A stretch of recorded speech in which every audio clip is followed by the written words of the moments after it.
ole ka channel min lo thir sak tu song song te che bai ku vek chewa tun chu ma chuan mukbang kan ti don ni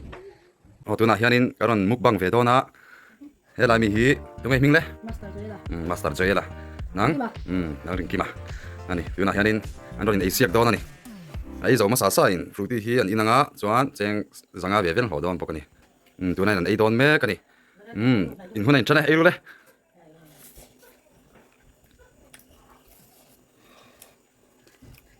in tep mong ni kha tep rang rang kha tep ri phat tur tu te kha se bula van ne dun ven ni hi ti meng trong moi lo ni lo sia thalam zo nge mal som na zo nge phisu ka shelawa an ei the hi kalom puya an san su hei an lo se to chin angin an ma ni ro piang an ei hin the me tu na po chei ti ro ten lo ni bok nen tu na po hianin tu yan ti khop mai tu te kai nu la nhau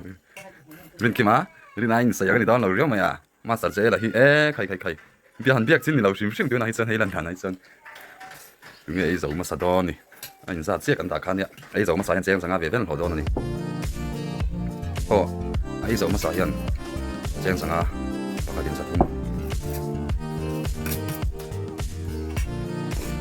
thùng trong đó kim nhau người ấy giàu mà sao đó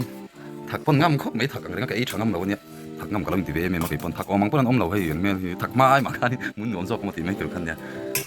nào giờ come on sẽ phao đắng tổ khóc này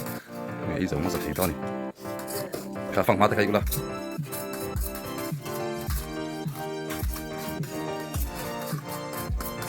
dùng mà sao rồi là suy văn này về thái khô mà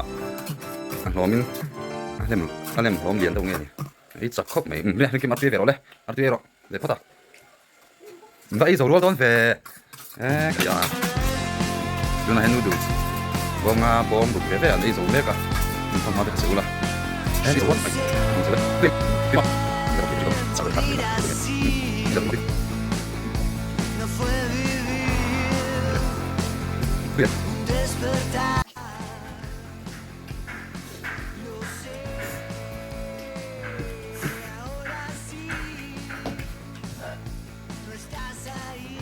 thì thế cái nu là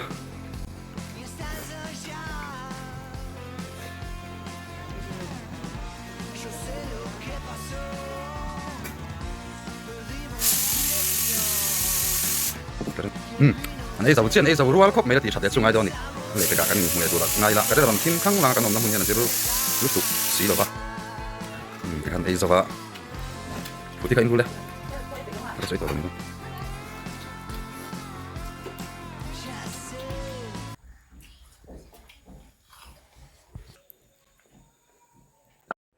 ole kan video te min lo view sak tu zong zong te in sunga thinlung takin lom thu kan ron se